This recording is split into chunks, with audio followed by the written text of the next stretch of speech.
if it's on Wi-Fi, you can take it and convert. But it's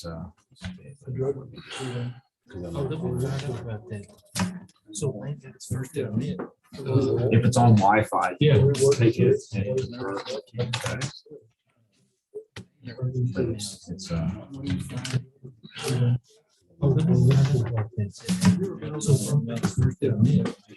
if it's on Wi-Fi, take it and convert.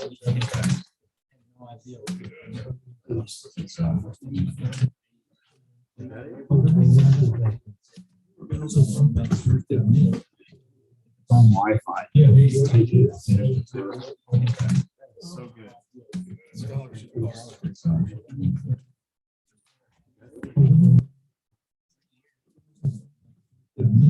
That's pretty good. That's on Wi-Fi. Same thing happened with tech, and they make it's 20-30 grand over 3 years. Pretty good. That's on Wi-Fi. Same thing happened with tech. So that's your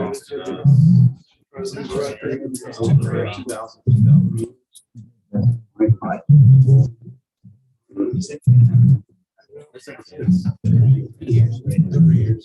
Yeah, so that's your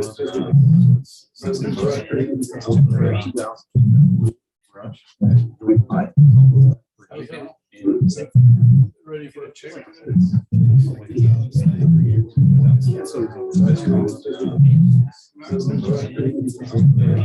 Well, Georgetown is high, and you're living in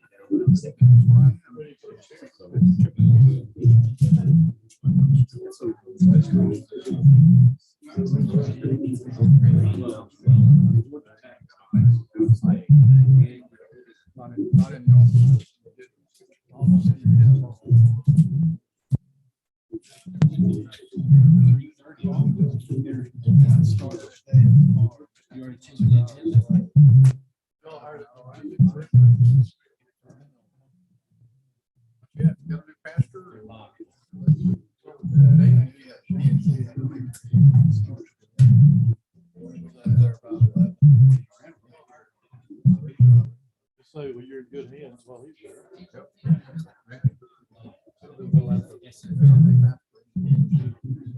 When is he actually on time? I would have been but with housing prices the way they are, I think they're just putting nicer houses. I don't see that going. And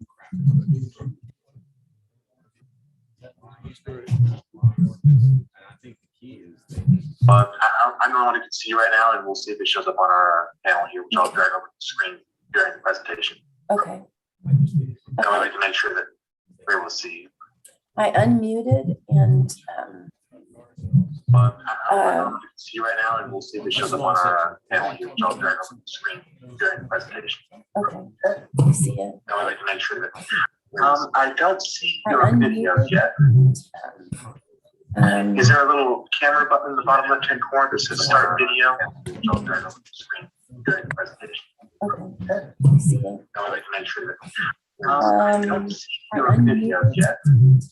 I don't. I see the mute button, and then when I click that upward arrow button, it says select a microphone, select a speaker, but I don't see anywhere where there's a.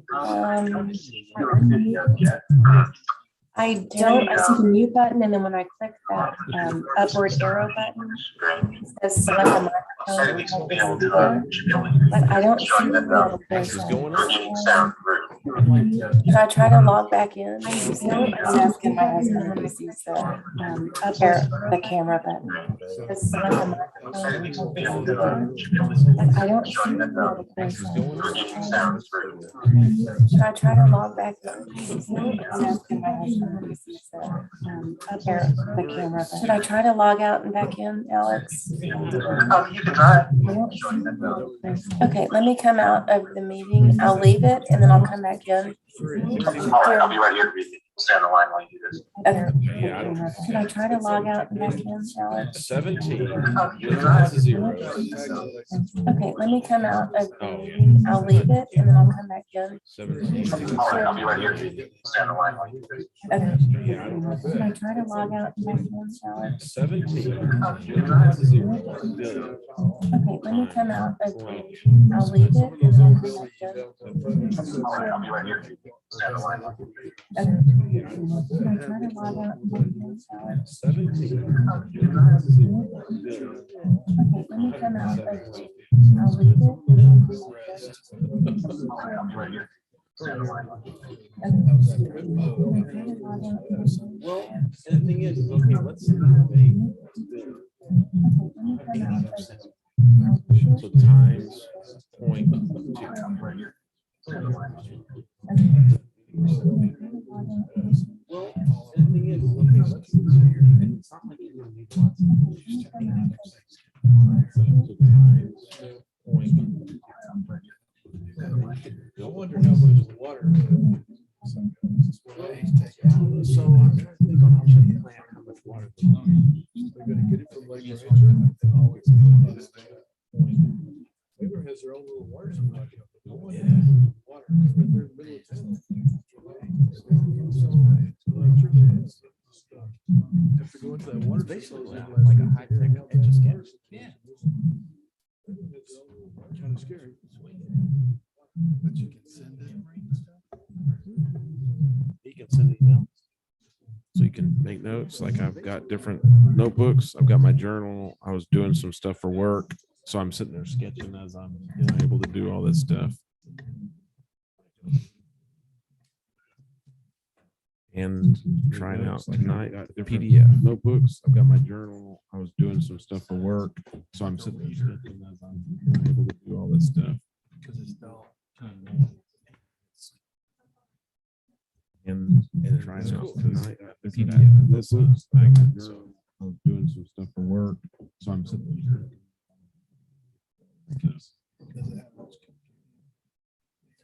It's mainly just a note taker. And you can download ebooks to it, and so it's good if you're just doing. It's mainly just a note. If you're trying to search for something that you can really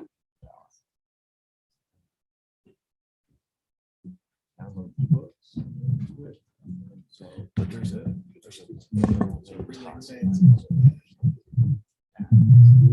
well, it's this. Yeah. But you can send stuff. You can convert it to text.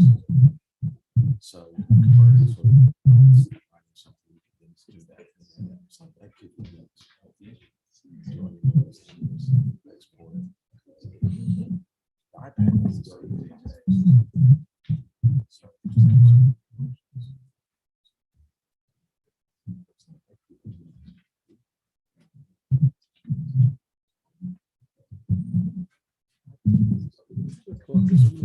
Just on the wall.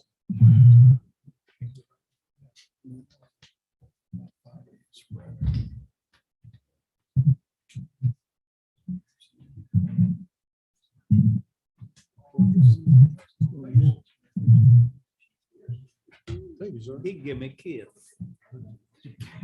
Happy Thanksgiving. Merry Christmas. Don't tell me.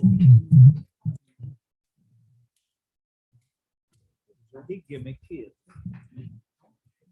Happy Thanksgiving. Merry Christmas.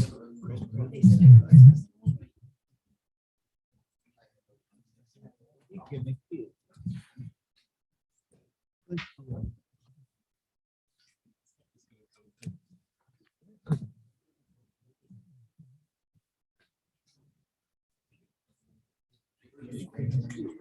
Perfect timing.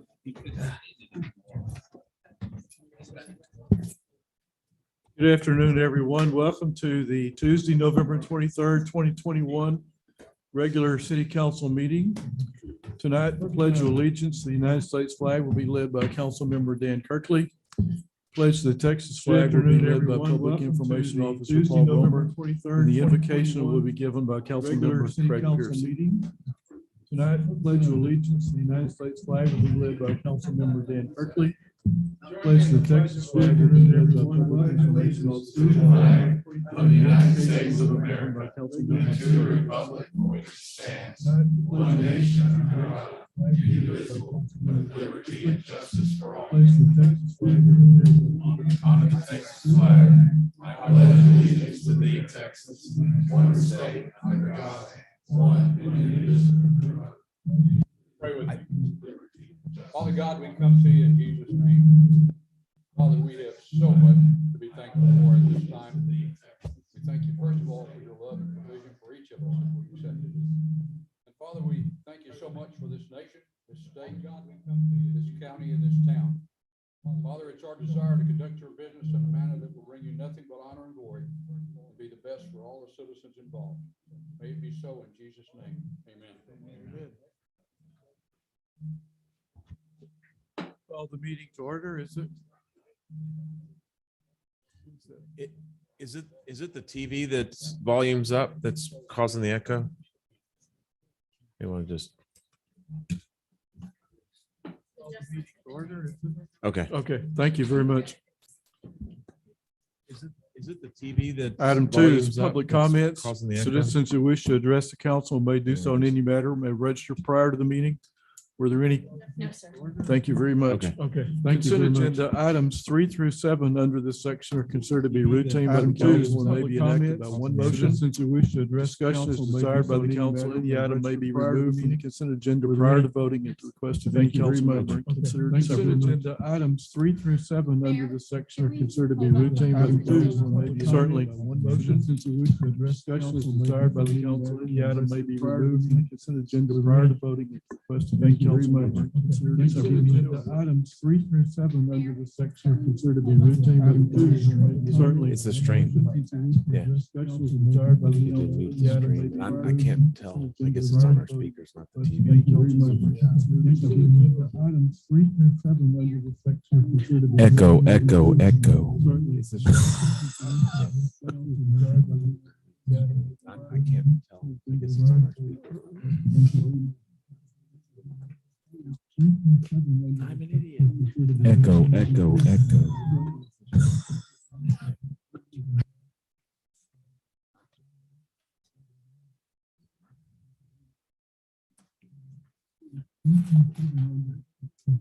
Echo, echo, echo.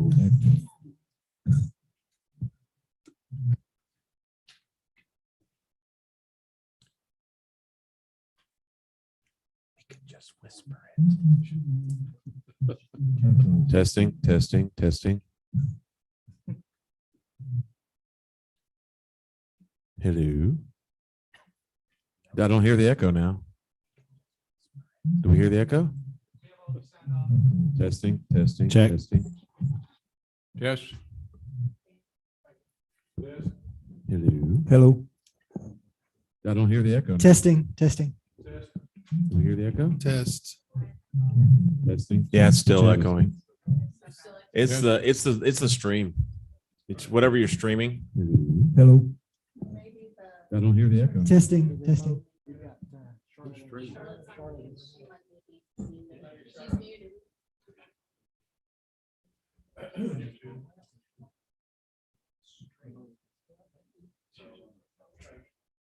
Testing, testing, testing. Test, test.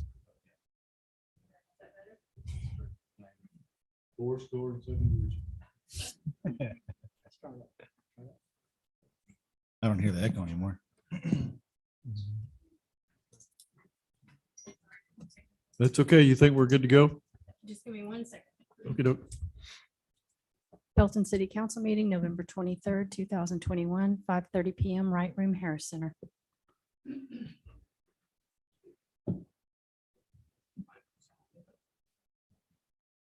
Are you ready?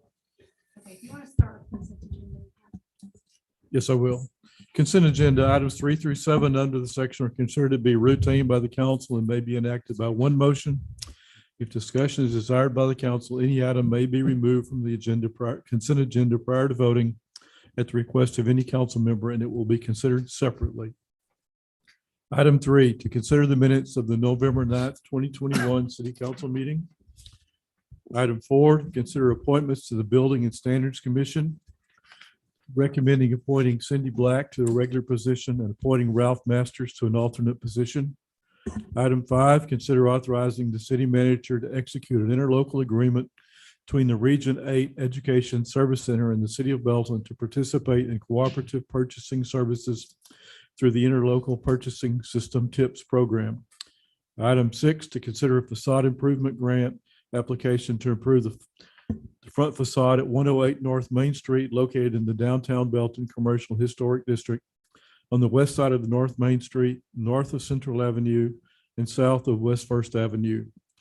Item 7, to consider a request by WBW Single Development Group to adjust the CCN Certificate of Convenience and Necessity boundary between the city of Belton and the Dog Ridge Water Supply Corporation within the Three Creeks subdivision located east of FM 1670 and along Three Creeks Boulevard. Does anyone wish to pull any of those items? I move we approve items 3 through 7. Second. All those in favor, please say aye. Aye. Any opposed? The consent agenda passes unanimously. Item 8 is to hold a public hearing and consider a zoning change from agricultural district to mobile home district on approximately 0.26 acres located at 3630 Brenda Lane and described as the OT Tilly Edition Lot 7 Block 1. This item has been requested to be withdrawn by the applicant. I think we don't need to take any further action on this item tonight. Item 9 is to hold a public hearing and consider a zoning change from Plan Development 11 with special use permit for private club to commercial highway with SUP for new RV sales on approximately 1.97 acres located at 2801 South Interstate Highway 35 Service Road. And staff planner Tina Moore will tell us about this. And thank you, Mr. Mayor. Good evening, everyone. Good evening. As stated, this agenda item, it is west of I-35 and south of Loop 121. And this is corner property right here. Here's a zoomed in look at the property. As you can see, this property is developed. There is currently a 2-story masonry building on that property, along with parking. The zoning for this property and most of the area is PD 11, which was approved back in 1986, that allows for limited light industrial and also some commercial uses in this area. When that was adopted, there was no base zoning assigned to this area. So the only thing that's different is across the street, which is retail for the 7-Eleven convenience store. Sunbelt RV Center recently purchased this building. They intend to use it for an RV sale. With that, the zoning code requires an SUP to allow for new boat and RV sales. So this is only allowed in the retail and the commercial highway zoning districts. The applicant has submitted a site plan for what they're proposing to do. The existing buildings will be used. They are proposing some larger RV parking spaces around the property and some smaller RV spaces on the south side of the property. They believe 13 parking spaces will be adequate to serve their needs. On their busiest day, they believe they have only about 5 customers at that site. Again, per the zoning code, an SUP is required, and what we're looking for with those criteria is if the use is harmonious and compatible with the existing uses and proposed use. Are the activities requested by the applicant normally associated with the requested use, and is the nature of the use reasonable? It is staff opinion that the requested SUP meets those criteria. Again, the site plan shows a general layout of the property and what the proposal use is for. The applicant plans to remodel the existing building, add new fencing, exterior lighting, and security cameras around the property. Staff will require a building permit application to ensure that all applicable zoning and building standards are met with this application. The future land use map identifies this general area for commercial use. The proposed use complies with that. Notices were sent out to property owners within 200 feet of the property. We received 1 letter of support for the proposed change.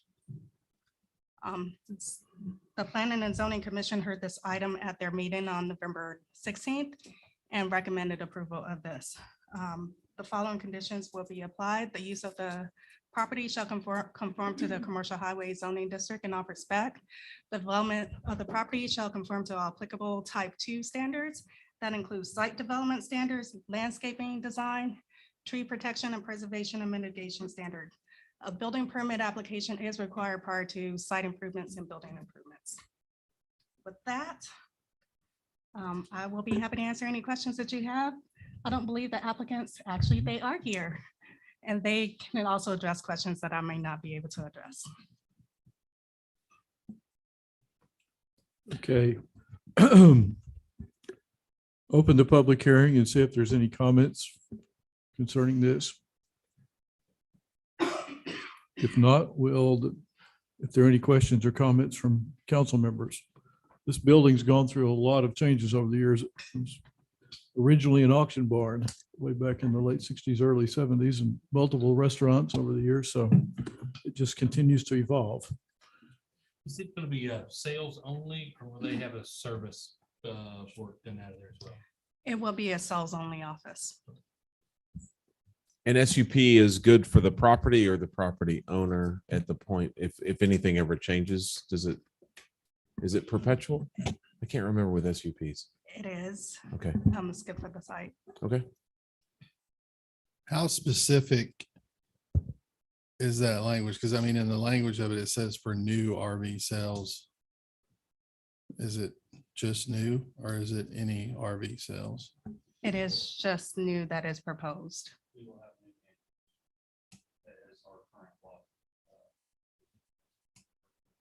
Sir, can you come up to the microphone? You're not on the recording if you're not. Say your name. Hello, I'm Gil Mendoza. I'm the general manager. My family started it in '86, and I'm the current role provider there. We will basically be moving our sales lot because we don't have enough room where we're at now to carry our service units along with our sales units. We're landlocked. So basically, this will be our acting sales center while we will have more room to include more service units in our current storage facility. We will have new and used units there. We are a franchise dealership, so we deal in new and used. I assume it's okay that we could amend the motion. Sure. Okay. Well, that being the case, I move that we approve the zoning change. Excuse me one Oh, second. go ahead. Yeah.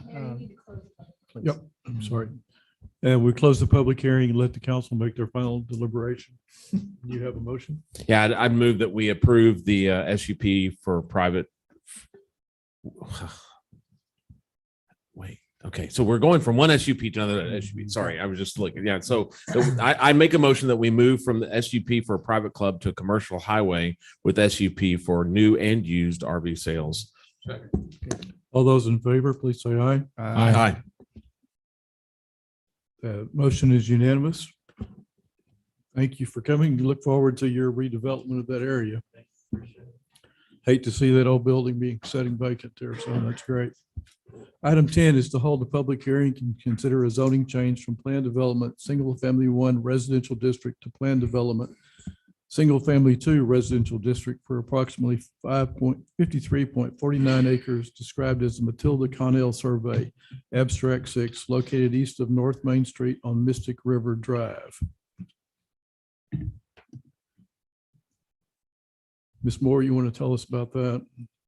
Actually, the applicant has requested that this item be tabled, and the Planning and Zoning Commission also tabled it at their meeting. Okay.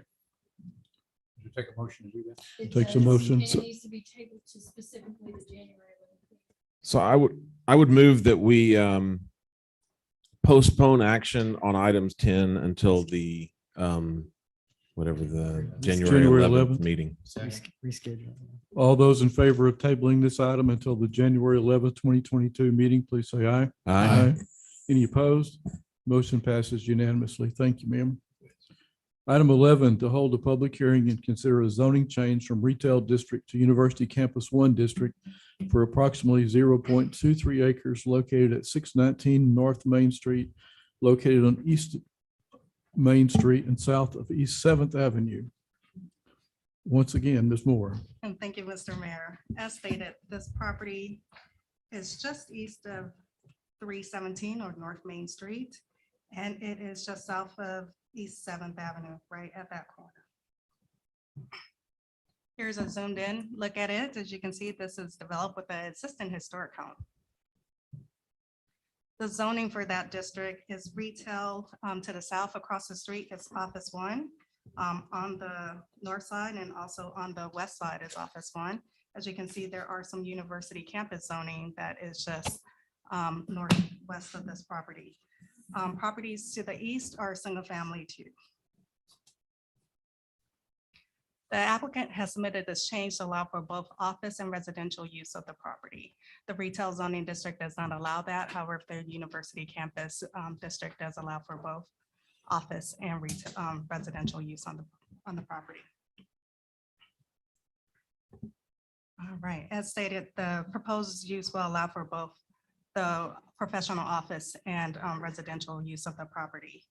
The area requirements for this project property, the lot exceeds the requirements for the university campus district, which requires a 5,000 square foot building. This lot is over that district, that requirement. On-site parking is required to accommodate the proposed use. The existing historic home is approximately 1890 square feet. That requires 6 parking spaces. The applicant will be using the existing driveway, which was recently paved, to meet this requirement. Due to the proposed zoning change, both office and residential uses being allowed, we did not require that the applicant strike that area. It's really a narrow area that can accommodate up to 6 cars though. The future land use map identifies this general area for residential and commercial uses. It's in the commercial overlay area. The requested zoning seems appropriate. And again, the retail zoning district that it currently is a little bit more intrusive than the university campus zoning. With that, notices were sent out to property owners within 200 feet of the property. We received 1 letter of support and no opposition for this zoning change. With that, the Planning and Zoning Commission heard this item at their meeting on November 16th and recommended approval of this zoning change. That concludes that presentation. I'm sorry. I'll be happy to answer any questions that you guys have, and the applicant is here. This time we'll open the public hearing. Does anyone wish to speak for or against this item? If not, we'll close the public hearing and open it up for council consideration. Parking for 6 there, is that what you mentioned? Yes, sir. It's a long driveway. 6 medium cars can be fitting in there. And 2 F-250s.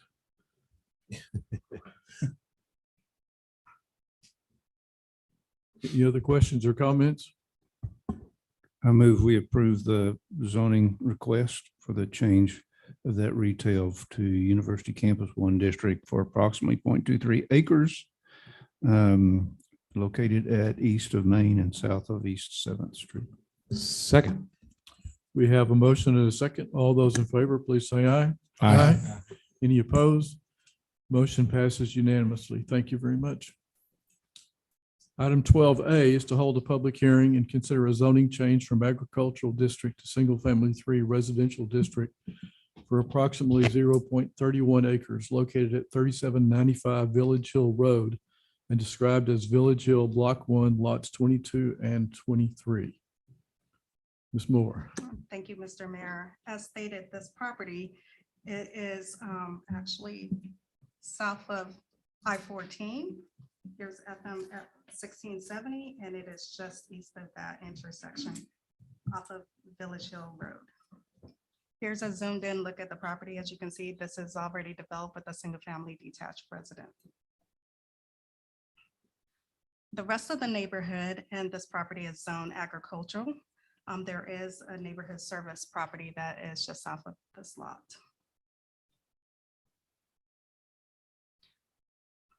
The applicant has submitted this zoning change to provide for an appropriate zoning district. This area was annexed back in 2004 and zoned the ag district. The applicant recently submitted in a permit to construct a carport on this lot. After staff reviewed it, we recommended the rezoning for reduced standards as far as setbacks. The allowable land use that would be allowed per the zoning change would be for single family detached homes. The subject lot exceeds the minimum requirements. The lot size that's required is 5,000. His is over 13,000. The width of his lot is 97 and the depth of his lot is 137. All proposed structures will be reviewed for applicable setback requirements, including the proposed carport. The future land use map identifies this general area for residential use. The requested zoning seems to be reasonable at that location. Notices were sent out to property owners within 200 feet of the property. We received no letters of support or opposition for the zoning change. The Planning and Zoning Planning and Zoning Commission heard this item at their meeting on November 16th and recommended approval of the zoning change. I would like to point out the applicant is here and can address any questions that I may not be able to answer. Thank you. Thank you. And at this time, I would open the public hearing. Does anyone wish to speak for or against this item?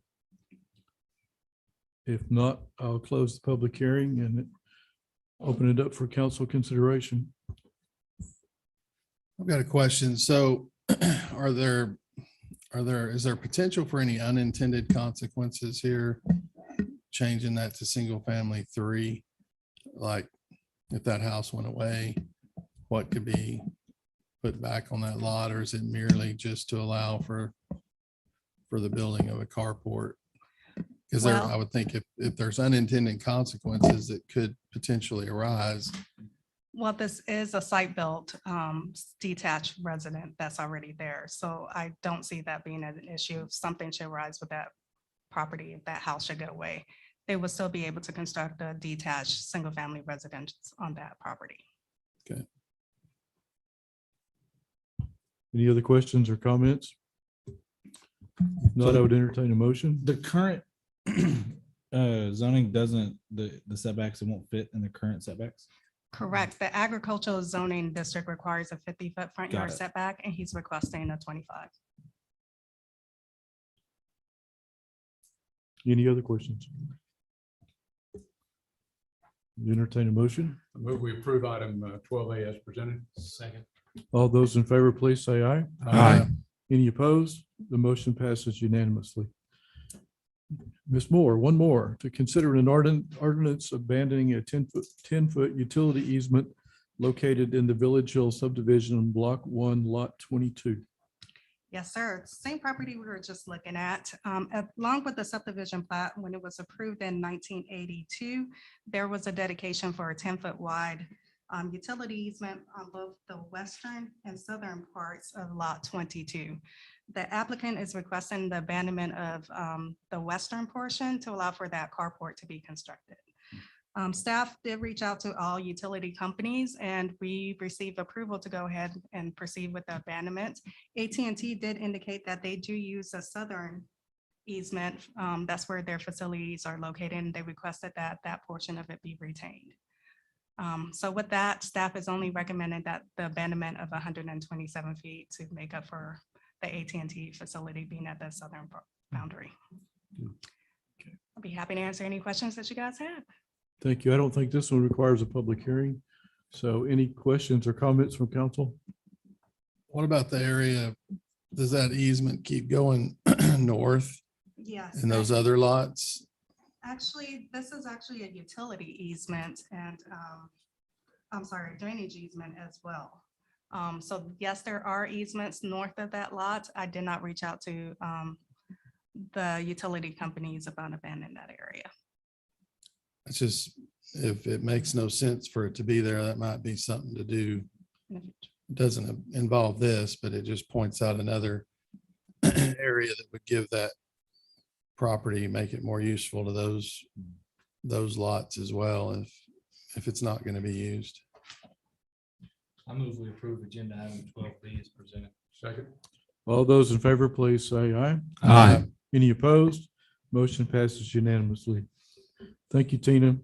Item 13, to hold a public hearing and consider a zoning change from single-family 1 residential district to neighborhood service on approximately 0.845 acres located at 404 Lake Road, located on the south side of Lake Road and east of Nice Drive. Hi. You got it. Thank you, Mr. Mayor. This property is stated is south of 439 Lake Road, and it is also east of Loop 121 and east of Nice Drive. It's this property right here. Here's a zoomed in look at the property. As you can see, it's already an existing single-family detached residence at that location. The surrounding zoning for this area, this is a transitional area. As you can see, most of it has been converted from residential to neighborhood services, retail uses for offices in the general area. The property to the east was recently rezoned to neighborhood service. I say recently, but it was probably 2016, quite a while ago, to neighborhood service for a retail establishment. East of this property is single family 1, and just south of this property is a city park. The applicant is a prospective buyer for this lot, and she intends to start a new business with natural medicine, healthcare products, and establish a yoga studio. The proposed change would allow for that use. Neighborhood services allow for bakery, banks, and other types of uses of that nature. Pharmacies also allowed in that district. The subject lot exceeds the minimum area requirements for the neighborhood service, which requires 7,000 square feet. This lot is over 36,000 square feet. The width of the lot is 156, and the depth of the lot is 230. Our proposed new buildings will be reviewed for compliance with the setback requirements. Here is a proposed site plan that the applicant has submitted in. There are 2 driveways currently at the property. The applicant plans to make one of them an entrance and the other one an exit. The square footage of the building, actually, she will be using the building and the detached garage. The house was of 1896 and the detached garage is 1196, which required 15 off-site parking spaces. When looking at the standards, 1 parking space is required for every 200 square feet, and she is providing all 15 required parking spaces. A building permit will be required to make sure that this complies with the change of use, and the applicant is agreeable to providing a cross-access agreement with adjacent property to the east. The future land use map identifies this general area for residential. However, the type area 5 classified this area for primary retail and commercial growth opportunities. The requested zoning is consistent with the surrounding properties and appears to be reasonable at this location. Notices were provided to property owners within 200 feet of the property. There was no letters of support or opposition for the zoning change. The Planning and Zoning Commission heard this item at their meeting on November 16th and recommended approval for the requested zoning change. With that, I'll be happy to answer any questions that you guys have. I also want to point out the applicant is here and they can also address any questions that you may have. Thank you. At this time, we'll open the public hearing. Does anyone wish to speak for or against this item? If not, we'll close the public hearing and open it up for council consideration. I'm excited about additional retail going in. I just was curious, what triggers construction of the cross-access agreement? That is a good question. That would be the building permit and review and site plan review. And also it would need a approval from the adjacent property owner to the east. I know that was a goal though, that we have kind of access to those businesses on each side without going all the way on Lake Road. Yeah, this property is fortunate. It has 2 driveways already, but still, I think the goal of cross access is still desirable. So that's what we were trying to achieve. Would that be like others where when they're designing their parking or whatever, they just have it accessible? I mean, it would be spurred based on the development of that next property. I mean, Correct. when that happens, it just needs to be there to be ready. Correct. Are they responsible to put that in at some point in time as others? This Constructed next to them? That's what we would be looking for. Yes. For this property, we just take it to the property line, and then the next one would continue it. And when is that triggered? Development of that property. Okay. Just want to make sure everybody's aware. I think that would create a situation that is conducive also to merchants wanting to do that because of the traffic and the shopping, and I would think that would be desirable. Certainly the increased traffic on Lake Road, it would be desirable. Yeah. So the question is, when Whimsy's went in, we did the same thing? Yes, sir. It was recommended that it be done. However, when it was developed, there was detention put in that area, and that's usually looked at by the drainage of the site to look at where that is heading. So drainage went over in that site, and they actually had to put in a retaining wall, so that was not provided during that development. What was the quote I heard? Direction, not intention, determines destination. So we have a lot of determination to do it, but we've had no direction to do this.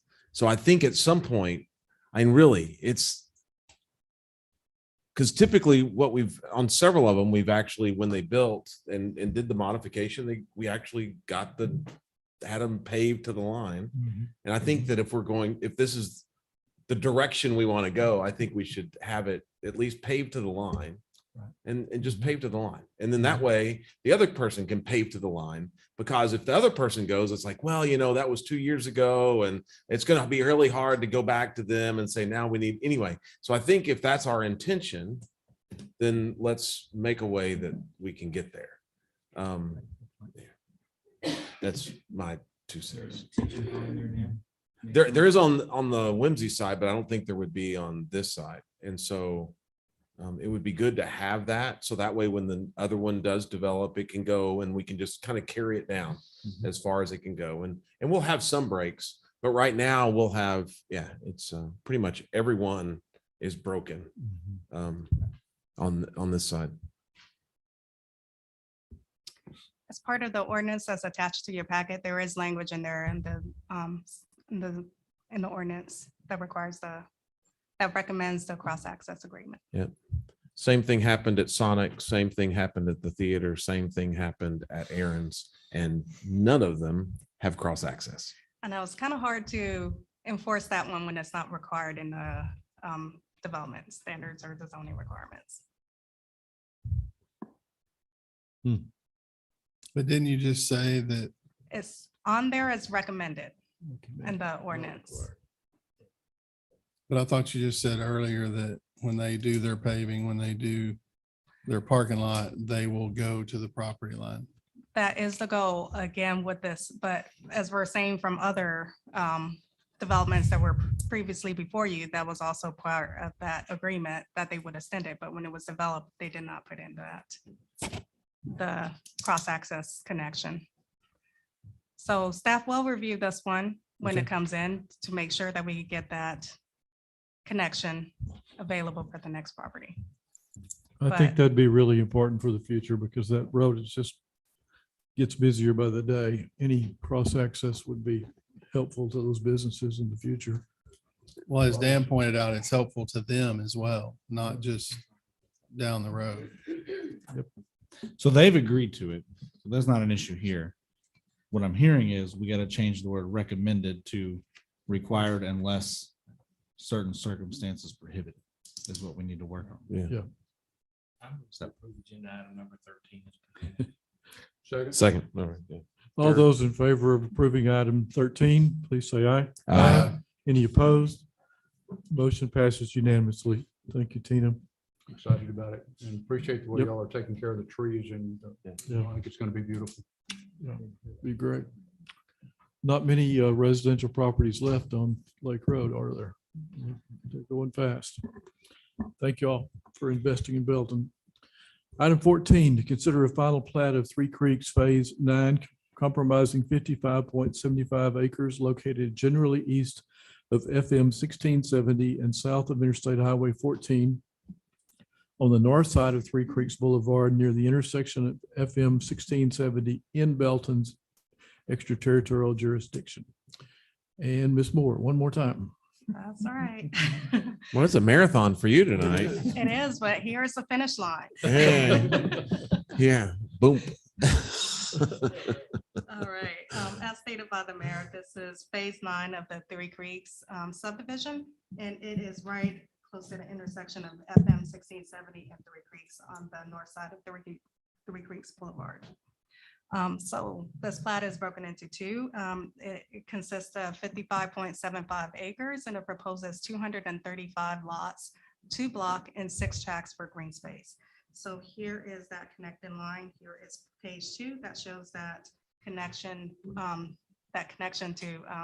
FM 1670. A couple more lots over there. Okay, so development standards, we'll get back to access at the end of this. But for the water service in this area, this is the first of the Three Creeks subdivision that lies in the Dog Ridge CCN. You may remember from the previous consent agenda item that they are amending the CCN to allow for 20 of the lots in this subdivision to be in Dog Ridge and 20 lots in the previous subdivision to be in the city limits. The developer is working with Dog Ridge for system-wide upgrades to the Dog Ridge service water lines in the area. As part of the upgrade, they're proposing a 10-inch line that comes in from Rockingham Lane that will connect to this phase. A 6-inch line will connect to that 10-inch to provide service throughout the area. Internal fire hydrant location complies with our current standards. The developer has indicated that this phase will not initially meet the fire flow requirements. However, when the anticipated upgrades to the Dog Ridge lines are provided, it will meet that fire flow requirements. Okay, so this plat is contingent upon the approval from Dog Ridge Water Service, a letter indicating their ability to serve and their willingness to serve is required for this. Additionally, the plat is contingent upon the boundary, the CCN boundary switch that needs to be approved by Dog Ridge and Texas Public Utility Corporation as well as the city. Sewer service in this area would be provided by a 6-inch line in this area. This lies in the Belton CCN. Once the lines are constructed, the city will be responsible for maintenance of that sewer lines.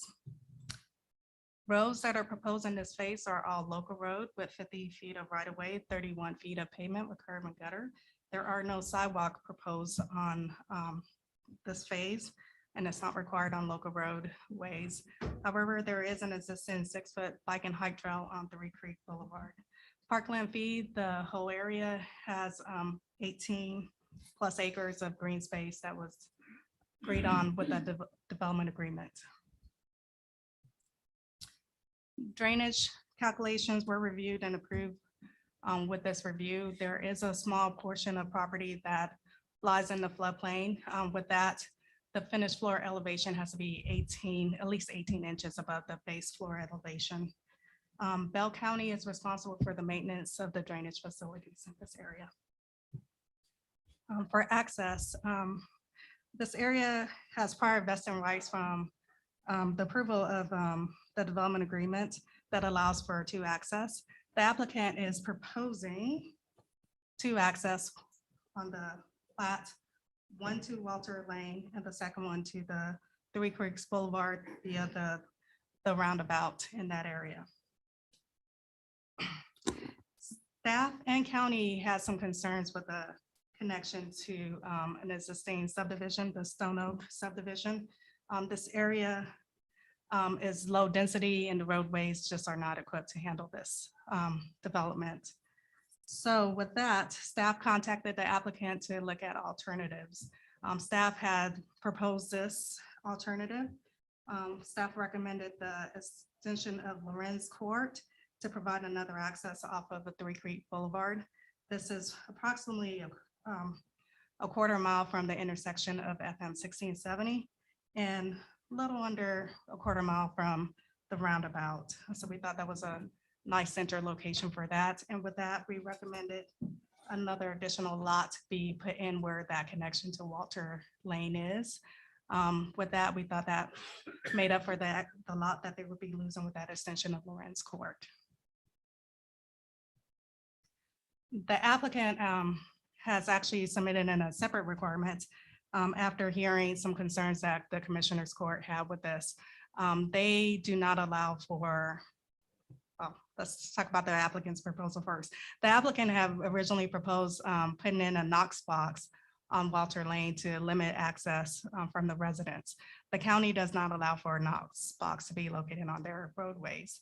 So the applicant came in with a different proposal, which would be a 20-foot emergency access easement. Another lot would be added to block access off of Walter Lane by reducing this lot and could put in another lot. They're also recommending that these 2 lots be combined so the lot size is more compatible with the existing Stone Oak subdivision.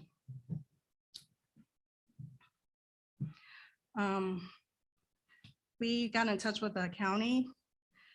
They still have some concerns with this proposal. Again, this would limit it to only 1 access, and that would be the access off of 3 Creeks Boulevard at the roundabout. So their requirements and our requirement is 2 points of access for the subdivision. With this, it would allow for emergency service to get in. However, the residents are being forced to go to 1 access instead of having 2. With that, the Planning and Zoning Commission heard this item at their meeting on November 16th, and they recommended approval of the plat with approval of variance for the fire flow requirements for fire protection. And they also recommended, sorry, I did some updates and I'm not seeing. They also recommended approval of a variance to allow for just 1 access for the subdivision with the provision for the emergency access off of Walter Lane. Staff, again, recommends that we have 2 access out of this to provide adequate circulation for the neighborhood. With that, I'll be happy to answer any questions that you guys have, and the applicant is here as well and could also answer questions that you guys have. Okay, thank you, Tina. Questions, comments, concerns from council members? Seems like we're in a pickle. Right, so we need 2 accesses. And we're kind of being told we can't have 2 accesses, but we have to have 2 accesses. So.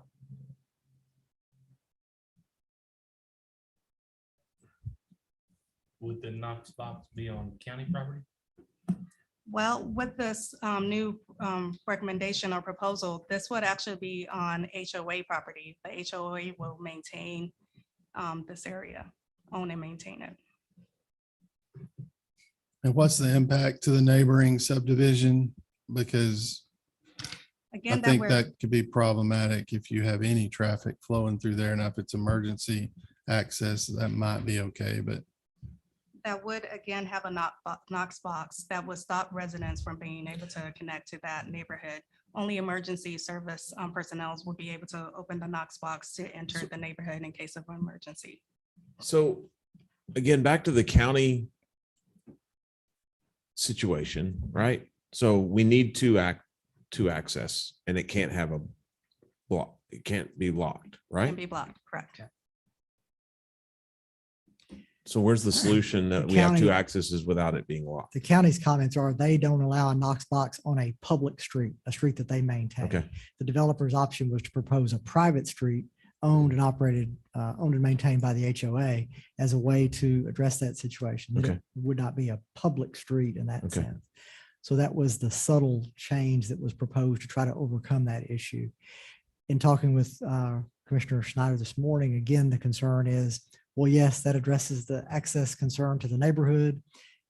Much different subdivision, much larger lots, streets that are, in really not the greatest shape, but it doesn't address the access question. Yep. It doesn't adequately address the need for at least 2 accesses. In fact, today's code would require 3, but obviously this subdivision and the development agreement has occurred since that change was made. It was approved before that change was made.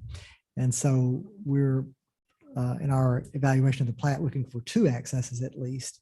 But again, the number of lots here would actually require 3 under today's standards. Well, an access, which I think what you're saying is emergency access is not access. I mean, it's not just for emergency vehicles, it's for the community. Right. I think the as developer was well. trying to be responsive to the objections of the Stone Oak neighborhood who did not want the traffic coming through their area. And so tried to propose a creative solution to the situation. But again, the access limitations are what that present some concerns. So hypothetically speaking, if we put the road in there that's wide enough, I don't think it's wide enough right now. I think we need to require the width for a road to go through there based on the county's requirements. Would they pave the other? It's a county road. Would they bring that up to standard to meet their requirement? I know residents may not like it, but it's residents going through residents. It's not like it's a highway. It's just This neighbors. area is up to that solid line. You can point out that is this developer's property. Yep. And I know. so any improvements required here would be done by the developer up to that point. Did that answer your question? No, Walter Lane. I'm talking about Walter Oh. Lane that's on the outside. And if the county, it's on the, because I think I heard the comments that it's not maybe the road. Mhm. I mean, are they willing to? We really have not addressed the improvement of existing streets outside the subdivision boundary. I think their county expressed some concerns about that because of its current condition, and that would certainly put some requirements or pressure on them to upgrade those at some point in time. But there was really no addressing existing street conditions other than the fact that they're not in the greatest condition right now. Could you show the bigger view again so we could see kind of bird's eye view? Like where would if again, the pic is we have mutually exclusive arguments. You can't put in a lockbox. You can't go through the neighborhood. You have to have 2 exits. It's indeterminate. You can't, there's no answer that we can't make a motion that's going to fit that box. Can we hear from the developer? Yes, please. Would you mind? Sure. Shedding a little insight on this for me? Scott Brooks. I'm the Director of Engineering and Surveying for Yalgo Engineering, 109 West 2nd Street in Georgetown. I've been involved in the Three Creeks project from almost the very beginning. The first piece of property was purchased decades ago, but I was involved in the purchase of the second and third pieces of property, all of the environmental and site assessments, the original design of the subdivision. And the one thing that we're up against, as you've alluded to, Mr. Lee, is that there's a lot of people that we're trying to please and work out a compromise that works with everybody, and there's no perfect answer. Connecting to Three Creeks Boulevard was suggested by staff, and while that may be a solution from an engineering and technical standpoint, I'm dead set against that. It's designed as a major arterial, the highest volume traffic road that the city maintains in their network. Eventually, it's supposed to connect to I-35 and carry traffic all the way from I-35 west to 1670. And it's even supposed to go beyond I-35 and wrap around up to Old Waco Road, I think. So it's going to be, at some point in time, we may be all dead and gone by then, but it's going to be a major road, and it's a second looper on the city, on the southern part of the city. when we designed the Three Creeks subdivision at Three Creeks Boulevard, we selected roundabouts for traffic to make traffic flow through that arterial very efficiently. We've limited the number of non-roundabout connections to Three Creeks Boulevard to the minimum that we can to avoid situations like in the previous case, you were talking about Lake Road and the traffic on Lake Road and trying to get access off the road. It's the same situation. In the future, some council may be wondering why a road was connected to Three Creeks Boulevard that's a local road. Typically, you connect local roads to collector roads to major arterials. So while that one on the surface may look like a solution, I think it's a temporary or short-term solution that'll create a long-term problem. So that gets us back to the arguments. Well, what do we do about it? Do we just have one point of contact or one point of connection at the roundabout, at the big roundabout you can see in the lower right corner? That's a very high volume roundabout. It's designed for 2 lanes eventually to go around it. It's the center piece of the whole subdivision. There are many other parts in the Three Creeks project that people have to drive much farther to get to Three Creeks Boulevard than this. So it's the second point of access, I think, is a very good idea, mainly for emergency use. If something happens and that main one is blocked, there needs to be another way to get in and out for emergencies. That's why the proposal was made when Commissioner Schneider brought up his concerns, and I did speak to him at length. When he brought up his concerns about it, about going through that subdivision, then we, thought, well, maybe we could put a gate and a Knox box. Only emergency services has keys for that. So it hopefully will remain shut at all times unless there's an emergency, and then it'll be opened up and then closed when the emergency is over. Then the commissioner said that, well, we don't allow gates on county roads. And that we did have that discussion early on in the Three Creeks project with them, because there was another road we wanted to put a gate on and make a gated community. Decided against that because they said, well, if you're going to do that, the homeowners would have to maintain that street. So the next step in the progression of events was, well, and I think it was thought of during the planning and zoning meeting by our VP of construction, who's also a professional engineer, was, well, why don't we make it an easement? So it's not county property. The HOA can definitely maintain it. And then the issue of a gated county road doesn't come up. So right now, I think that's the best compromise we can come up with to suit everybody's needs and desires. Is it a perfect solution? No, it's not a perfect solution. But if the county says that is any plat of over 50 has to have the 2 exits, nothing you said there addressed that. Because if I look at it, each one, the longest cul-de-sac is around 40 homes. So we've got over 100 homes on the 3. That's true, but that rule does not apply to this subdivision, because there's an interlocal agreement between the city and the county, where the county says in the ETJ, the city rules apply. City rules are the development agreement and whatever was in place at the time of the development. In the early conceptual drawing, we showed, it doesn't match this exactly because conceptual drawings are exactly that, but it did have a point of connection. It came in, instead of to Walter Avenue, it came in straight off the cul-de-sac, well, not straight, but curvy up the cul-de-sac and went into Stone Oak Boulevard. So this is true to the spirit of the conceptual drawing in the development agreement. So couple concerns related to this. Three Creeks Phase 5 and Phase 7, 97 lots and 79 lots have 3 access points, 1 on a roundabout and 2 directly to the major arterial. This one is 235 lots, but you're only wanting 1 at the roundabout. So my question is, if it was okay to do it in phase 5 and 7, why not now in phase 9?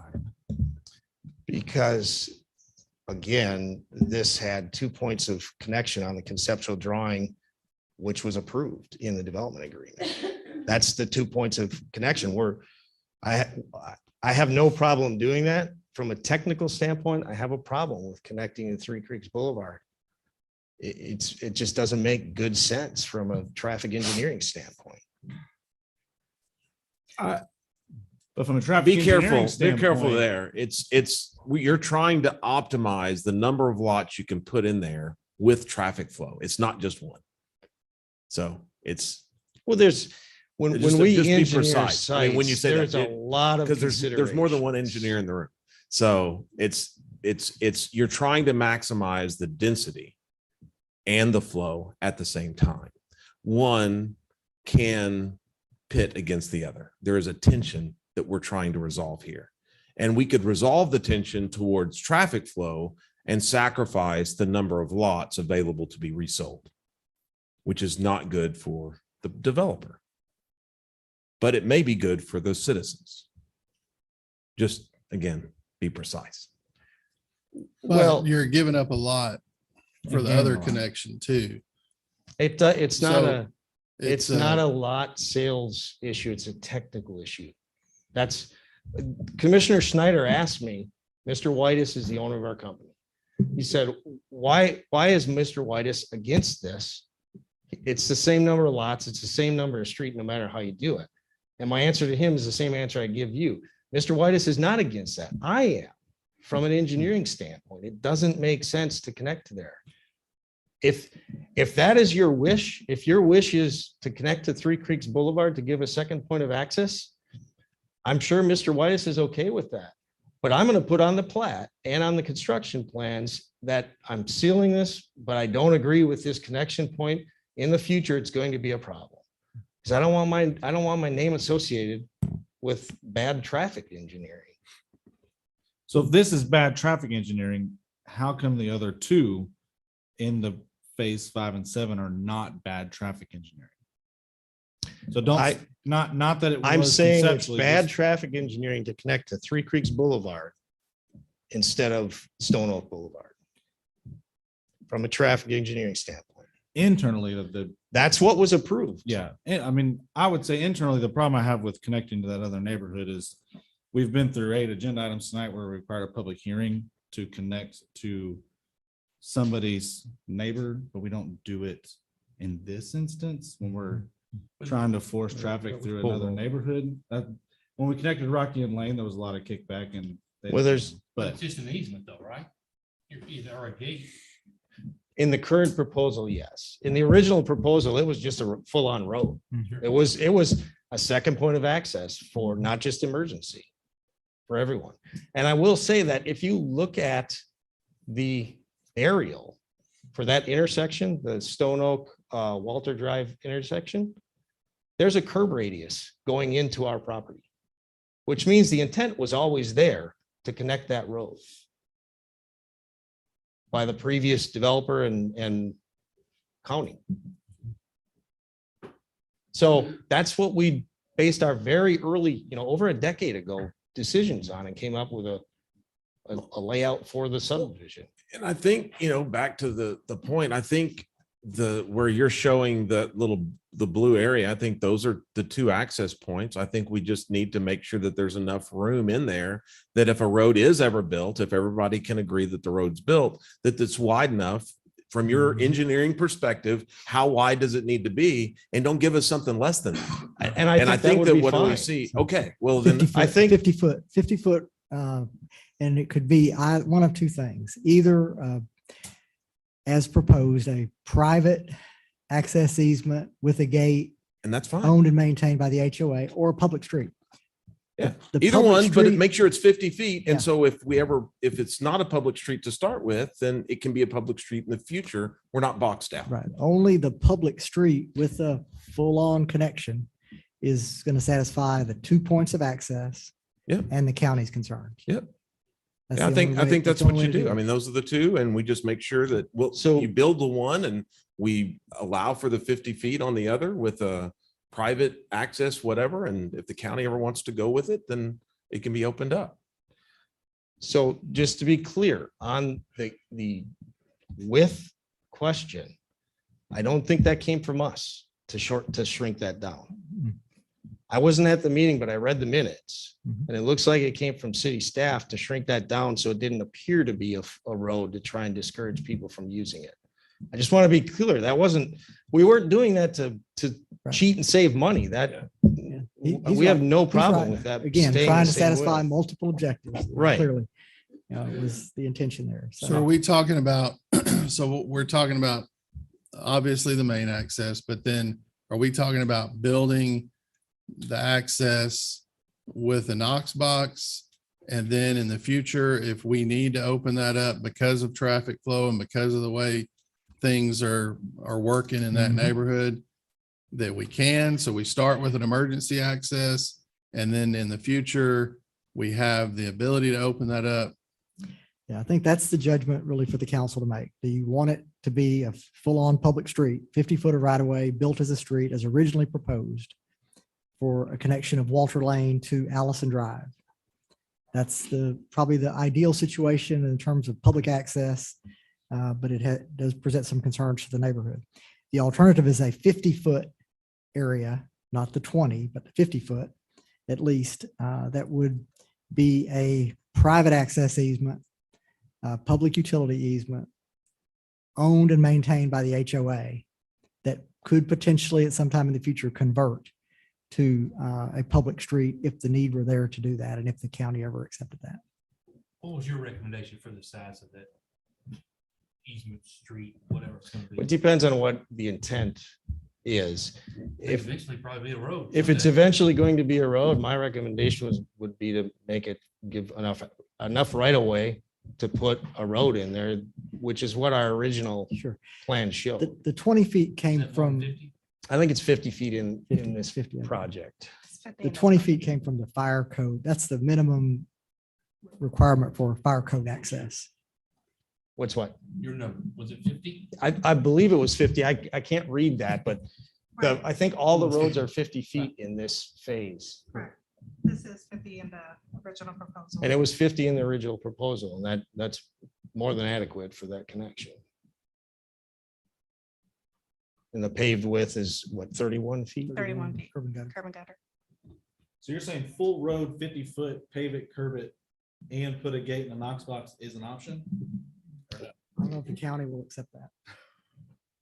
No, it's I'm just it's trying to either, figure it's, it out. I think number one, I think 50 feet is number one. I think we need to do 50 feet, whether it's grass or paved. And if it's going to be paved it's going to be a through street with no lockbox or anything. And it's going to be the 2 access. And there's 120 homes that will then possibly use that to get out in the morning. Which was designed and approved Original. years ago. Yeah, original. We're not deviating from the original plan. Right. So I'm Now, if it is a public road, the commissioners are not going to be happy. Is that correct? about an easement. No, if it is a public road and I think if it's a public road and it's gated, or worse would be a public road not gated, the commissioners are going to be upset. Right. What about doing an easement temporarily? Well, so that's the other option is that you just, it's there, it's maintained by the HOA, it's grass or whatever, gravel or something where accessible, and then leave it. That's the compromise. I think, making it a private easement with a gate and a Knox box satisfies everybody. I don't know if there's we wouldn't be opposed to this. I don't know if there's a legal way to put on the plat that it's a private easement until such time the city or county decide they want it as right of way. I don't know if we have a legal instrument we could do for that, but we would be open to that because we want to solve this problem just like all y'all sitting up there on the dais. Well, what's the county saying is this? What's the project. county saying is a solution if they're opposed to every solution that anybody else is coming up with? It's called the peanut gallery. They want us to connect to Three Creeks Boulevard. And then in 50 years, the county engineer at the time is going to be going, who wanted to connect to this road, this local road to a major arterial. Because now we got to put a traffic light there. So you can't please everybody. I've learned that a long time ago, but I try to do the best that I can. Well, I'll attempt it. I think you probably need to give county an option, or we're gonna be back to square one. With an easement, a temporary easement? I think. For emergency use only? What your proposal was that we looked at on that map a dozen times now, tell them what you think should happen. And then you need to tell them what the county has said is the only thing they will approve. And then at least the county will know what y'all think would be best. If they want to go over that, they can do it. Even though your city manager, our planning staff, and maybe Gladys don't agree with it, in order to get this phase built. And that's a good point. Time is of the essence for this phase. We're behind schedule already. I do think the county needs to know what the city of Belton thinks is the most appropriate. If they do something different. So is that still coming in the within form the of a development motion? agreement that was approved 10 years ago? So do we create a motion with like alternate A, alternate B in it? That's kind of hard I to. think unless you just approve what pretty much the county has told us, it's gonna be back here. We've had 18 different options. What is that the county would approve today? The Access. grassy Public street, knoll. public street connection. No, connecting the three creeks. Hey, I've got another question for you. So what would that in another part of town or another, give me another example of what that would be equivalent to doing by connecting to Three Creeks? I mean, because like you have. So I'm not that familiar with Belton because I live in Southwest Bell County and spent, until recently, our office was in Killeen. I spent a good deal of time in Killeen. I can tell you in Killeen, Okay. There's roads that connect to 195. Okay. That are local roads. And I've had people pull out. I'm going 55, 60 miles an hour. I think the speed limit transitions from 60 to 55 right in that area. And I've had people pull out where I have to slam on my brakes to keep from hitting them because they've gotten sick of waiting for traffic on that. That's a state highway. That's more traffic than a major arterial, but same situation. And ultimately, the same thing happened at Chaparral Drive. I don't know how many, Chaparral and 195. I don't know how many fatal accidents I encountered in the 14 years that I drove that road every day. At that intersection, now there's a stoplight. Stoplights don't solve all problems. They create problems too, because now people they got to stop. And so that's, the whole principle of local collector arterial state highways, interstates is it's a progression and you connect the lowest to the next, to the next, to the next. You don't go from the low and skip 2 or 3 classifications. So that's the issue. Will it be a problem right now? No. I mean, there's not enough traffic. It's Three Creeks Boulevard is a dead end road right now, but it won't be eventually. By the time it is, it's too late to change this. This would be like 439 or the loop, basically, 2 or 3 lane facility ultimately. And so certainly developer has some legitimate concerns there. I think the only thing that is going to satisfy the county is a public street option, either the connection to Three Creeks or connection to Walter Lane as a public street. They've expressed concerns about the Walter Lane connection because of the impact to their streets and to the neighborhood, which is a much larger lot subdivision. But that is consistent with the development agreement. We have a development agreement with the developer, obviously, that allows the connection to the Stone Oak subdivision. That public street option is, in my opinion, the only thing that's going to satisfy the county. An alternative that perhaps would satisfy the county, although they've resisted, is separation from the Stone Oak subdivision, no connection, a 50-foot area that would not provide any connection to the neighborhood, but would provide the opportunity for a future connection and could be owned and maintained by the HOA. That does not meet the 2-access provision. It provides, it could be written, it could be structured as a emergency access, public access easement, basically with a lockbox. But that would not, in my opinion, address the county's concerns. I think only the public street options will satisfy the county at this point in time. Remember, the county, we have plat review jurisdiction. This is our priority area, but the county is going to maintain the streets and the drainage areas, basically, that are not part of the HOA. That's why the HOA option for a private 50-foot street might be saleable. Again, it doesn't do the 2-access. It's not 2 public street accesses, but it provides the opportunity for that in the future. The 2 public street accesses are ruled, but not when the original agreement was signed.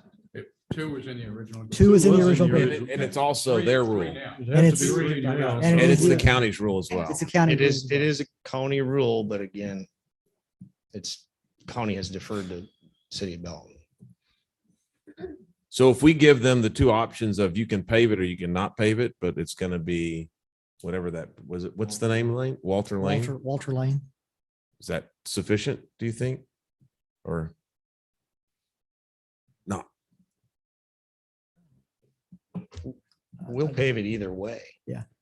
I guess the question is, do any of us have objections to I think connecting to that neighborhood? one of the things that y'all need to decide, I think, is whether or not you want to go into the joint subdivision.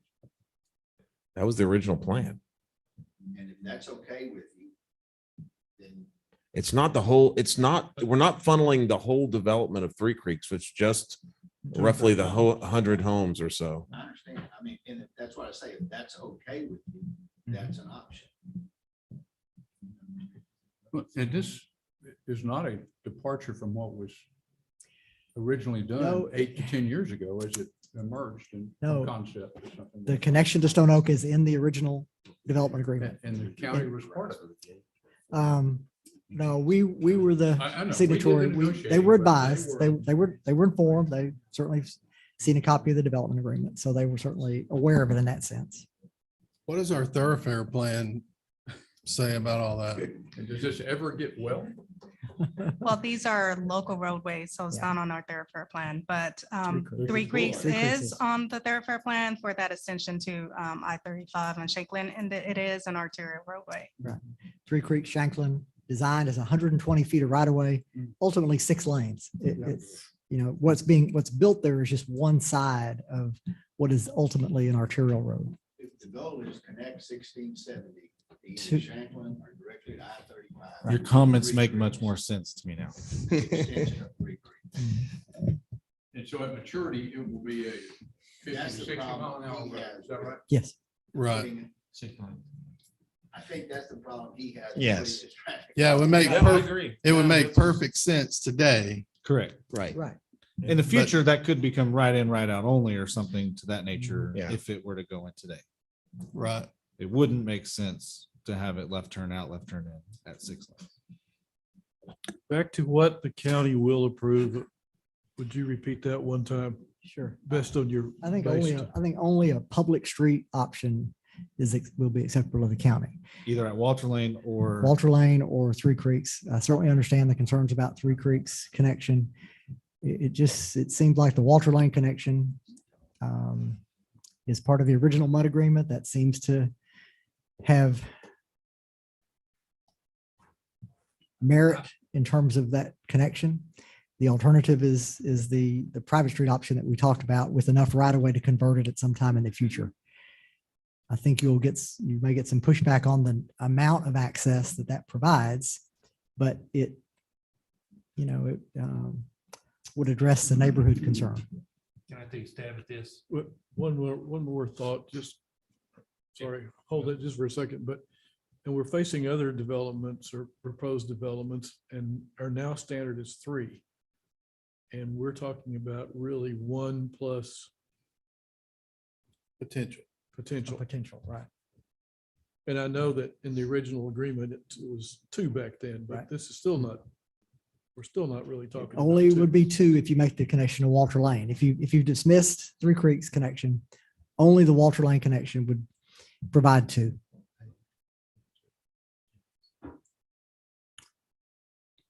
John, go ahead. That has to be my recommendation. I just have to have, I would have to make the recommendation for the connection to Walter Lane.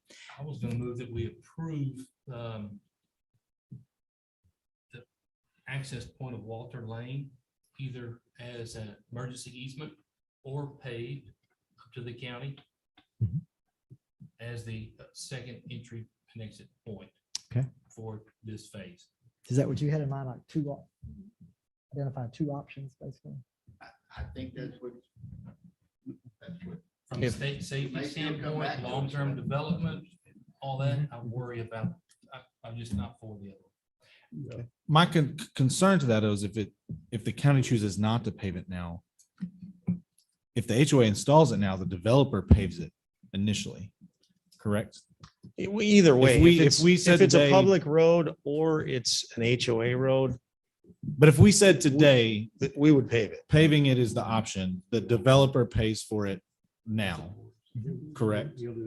But if we pass it along, we could get to a point where the county says, well, I don't want to pay to pave it. And at that point, it's now. It needs to be improved. If it's a public street Yeah. or a private access pave- easement as a fire lane, it has to be paved now. We need to send the county something that has 2 outlets that are dedicated. Okay. public. Yeah. So it's One just Walter. We just, If I may. Yeah. We could create, if you want to frame it as a A or B scenario and then let the county decide, we could create a pretty simple drawing because it's really going to be from an engineering standpoint, it's going to look the same.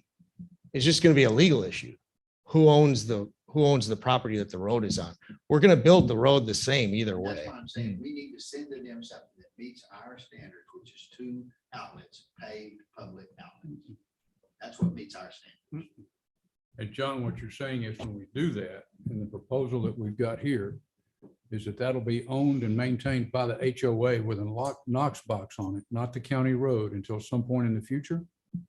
No, he's talking about 2 No. public roads. Two just public 2 roads. He's saying he period. wants us to send Walter Lane and whatever the other street is. 3 that- creeks that access around Belton. Why can't you just Well, I build think it, have the option either to have a box or not have a box? Yeah, that's Build the road, right. build it, and it dead ends into that county road, and it's either gonna have a gate with a Knox box, or it's gonna be open. That's the county's 2 The options. county can decide that. Correct.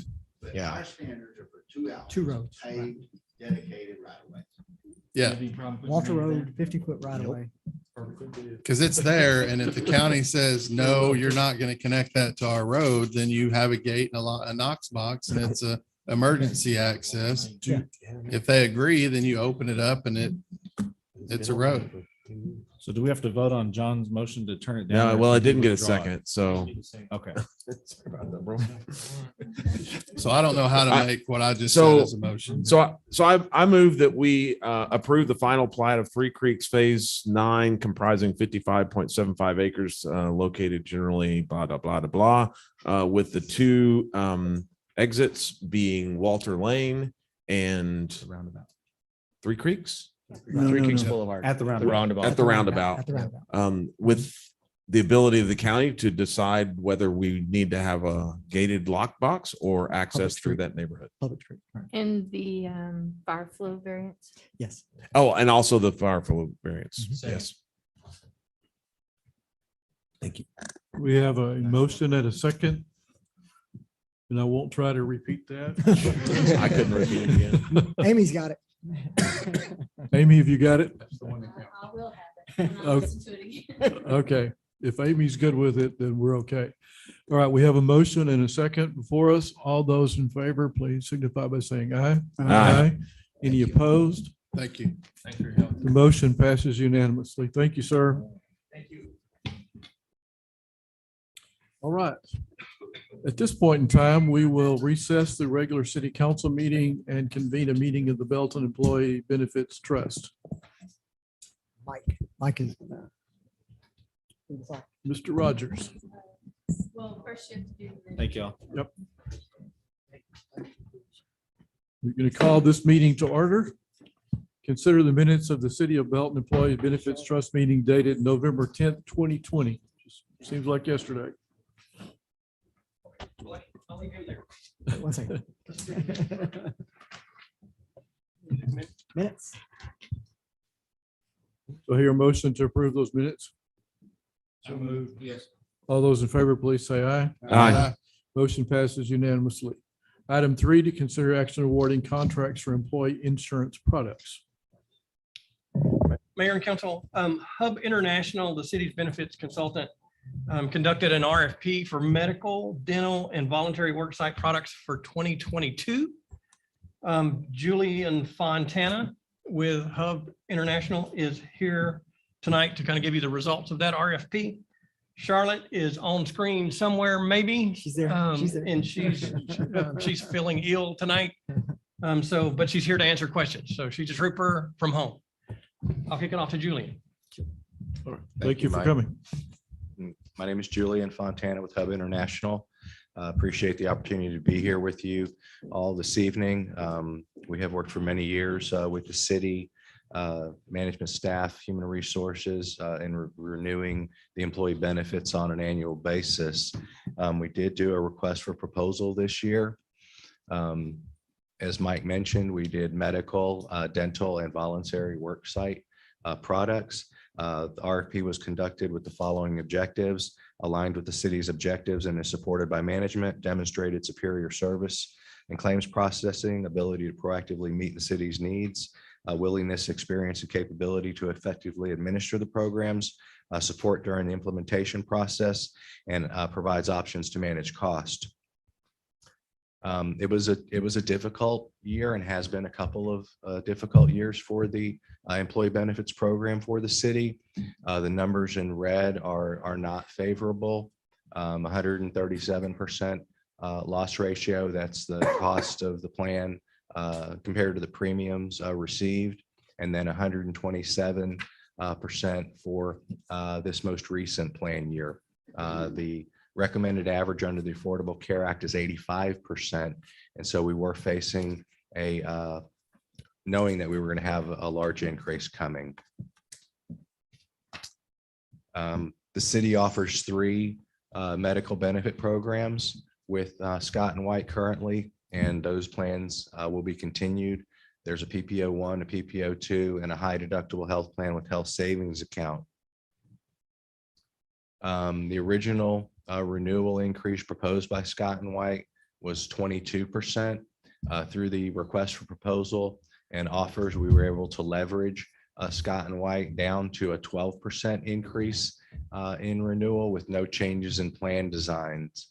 And that's what's being recommended by staff and Hub International. The dental, we also did a request for proposal with the dental. Through the RFP process, we were able to negotiate a 5% reduction in rates with Principal to continue the current plan of benefits on both the 2 plans options today. So the benefit recommendations are the renewal with Scott and White. Again, we negotiated to a plus 12% increase in annual rates, much below what we were projecting actuarially based on the loss ratio. We evaluated plan design options for savings. However, no changes are recommended at this time due to potential employee disruption. And the current plan designs are in line with Hub's public sector benchmarks. Over the next 2 quarters, we'll work closely with the city to look at cost containment and plans changes for 2023.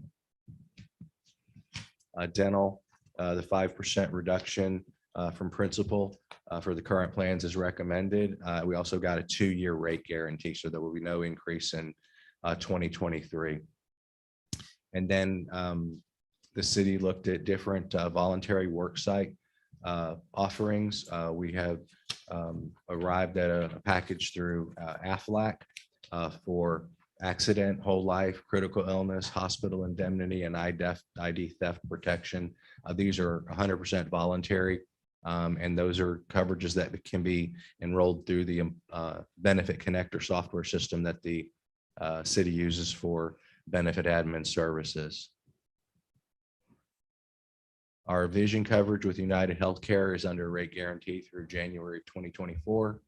Life and disability is also guaranteed under rate through 2024. And health savings account administrative services provided by Flores and Associates through January of 2023. The Employee Assistance Program is with UTEAP, and that's in rate guarantee until January of 2024. And I'll take any questions you may have. Questions or comments? I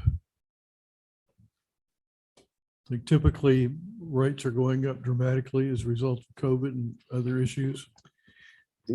There was some COVID claims issues, but this is more catastrophic claims that are ongoing within the employee population or dependents for the city. I would say health increases in general across our book of business have been larger this year than in the past couple of years. Sure. I move to approve the benefits up for negotiation, medical, dental, and voluntary work site as presented. Second. All those in favor, please say aye. Aye. Any opposed? Motion passes unanimously. Thank you for coming tonight and explaining it to us. Yeah, happy Thanksgiving. Happy Thanksgiving, Charlotte. Hope you feel better soon. Thanks very much. And I just also would like to thank Julian and his team, Andrew, Stacy. They all have worked with us for many years, and we appreciate your help through this process. Thank you for your work on this. We appreciate it. At this time, we will adjourn the Employee Benefits Trust meeting, and we will return to the Belton City Council meeting. Item 15 is consider approval of funding for employee insurance contracts awarded by the Board of Employee Benefits Trust and authorizing the transfer of funds from the city's operating funds to the Employee Benefits Trust account. Mr. Rogers. Mayor and Council, this is just a final action related to health insurance. The city budgeted $1,171,360 for its share of those premiums that you just approved. Staff recommends approval. That's great. Any questions or comments? I move we approve item 15 as presented. Motion and a second. All those in favor, please say aye. Aye. Any opposed? The motion passes unanimously. Thank you, sir. The last item on the agenda tonight, last but not least, consider authorizing the BEDC Executive Director to execute a contract for the sale of 30.6 acres on Digby Drive to Rock Street LLC. And BEDC Executive Director Cynthia Hernandez is here tonight to tell us about it. All right, thank you. First, I want to thank Tina for sharing the podium with Mike and I. We greatly appreciate it. All right. Okay, so we've received an offer from Rock Street LLC for the purchase of 2 tracts in Belton Business Park. This sale of property will facilitate the relocation of 2 businesses to Belton, both manufacturing operations and expansion mode. The prospect is currently leasing space outside of Bell County, and they're looking to secure land soon so that they can begin construction and complete it before it's time to renegotiate their lease at their existing locations. Let me figure out how to use this. Right. Okay. So in this exhibit, you can see the subject property. So you can see the first tract is the northernmost, the tract north of Digby Drive. It's a 24-acre lot. That parcel is maybe about 47 acres. We will subdivide that to 25 acres. So that lot will need to be replatted for a couple of reasons. Let's see if I can use this tool that Tina uses so graciously. I cannot. Okay. When we subdivide the 25 acres in this manner, there will not be access, public access from Digby Drive, but the northern parcel that wraps around, that didn't do it either. Okay, the northern parcel wraps around and will connect to Avenue D, the Avenue D extension. So when we subdivide this property, or when we replat it, we will replat 2 lots. We will replat the 25-acre tract, and then everything to the north and the east around the cul-de-sac, that will be a second lot. So that 25-acre parcel will house a swimming pool manufacturing facility. They need 150,000 square feet. And so they're working with a contractor right now to determine the best way to put that on the property. It could be 2 75,000 square foot buildings. It could be 1, but they're working now to have a determination on what that will look like. But ultimately their need is 150,000 square feet, and they'll operate on the 25-acre tract. The second property is the 5.6 acre parcel south of Digby Drive and on Wheat Road. This also will need to be replatted. It's a 5-acre lot with the 0.6 acre tract that we bought several years ago. So that will need to be replatted as 1 lot, and we'll need to work through access, and all of that will happen in the replat and site planning. But this 5.6 acre tract will house a furniture manufacturing operation. And so they'll need a 60,000 square foot building for their operation. Not a lot of outside storage. Everything's done inside. So they feel like the 5.6 acre tract will be adequate. Okay, so the contract in your packet states the following, and I'll just recap that for you. The negotiated sales price is $1.4 million for the 2 parcels, a total of 30.6 acres. The buyer will put a deposit of $14,217 in earnest money. BEDC will plat the property upon execution of the contract. We'll start that process. We're doing this because they're in a time crunch. We had a little bit of a concern. What if we plat it and you back out of the deal? And so in the contract, they've added that they'll reimburse the EDC for any platting fees associated with that if they do not close on the property. They have a 30-day feasibility period with an option to extend for an additional 30 days. And at the closing the EDC will grant a land grant based on their capital investment and job creation. The value of that is $571,272. So the revenues actually will be $850,000 for the sale of this property. In the contract, Exhibit B spoke to the land grant and the repurchase option. And so the land grant will be addressed in a development or incentive agreement that you'll see in December. But we just are putting this in the contract because it is part of the sales price. We didn't want to discount the sales price. It'll be a land grant. And once their buildings are complete, at that point, we would release the lien on the property, or however we detail that in the incentive agreement that you'll see in December. The repurchase agreement is something that we typically like to have when we sell property. We typically will say for a given time, maybe 12 to 18 months after the property has been purchased, we want to see construction begin within a 12 to 18 month time frame. We've extended that as long as 24 months, but we just want to be sure that the buyer does not sit on the property and do nothing with it. We always want the option to purchase it back at the price that we sold it if in fact they don't move forward in constructing anything. BDC will pay 3% commission, but we're only paying the commission on the $850,000, not the total sales price.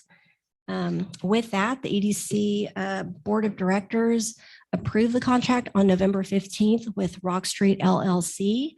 And we're asking for the council's consideration in doing the same and authorizing the executive director to execute the contract for the sale of 30.6 acres on Digby Drive to Rock Street LLC. And I'm happy to answer any questions. Thank you very much. How many jobs did they say they intended to create? They are estimating 125 jobs for the swimming pool manufacturing facility, and they currently have 30 for the furniture operation. They're looking to expand that to 60 employees. And so again, that'll be in our incentive agreement. We'll fine tune those numbers. In running our model to determine what we could offer in incentives, the largest part of that really was the capital investment. And so we're looking at a $7 million capital investment for the northern parcel and a $3 million estimated capital investment for the 5-acre tract. But yes, total of 125 for the north and 60 for the south. Great. Yeah. It's a nice investment. Glad to have them coming to Belton. Questions or comments for Cynthia? Well, you own land long enough, it becomes more desired because all the other land. So it's really good. I know that you guys have been holding on to this and wondering, and I think it's a really good time for Belton. So congratulations on that. Thank you. We look forward to sharing more. Thank you. And so, yes, and so I move that we approve this whole transaction as presented. All those in favor, please say aye. Aye. Any opposed? Passes unanimously. Thank you, Cynthia. I think this is a great deal for Belton. With there being no further business, this meeting is adjourned.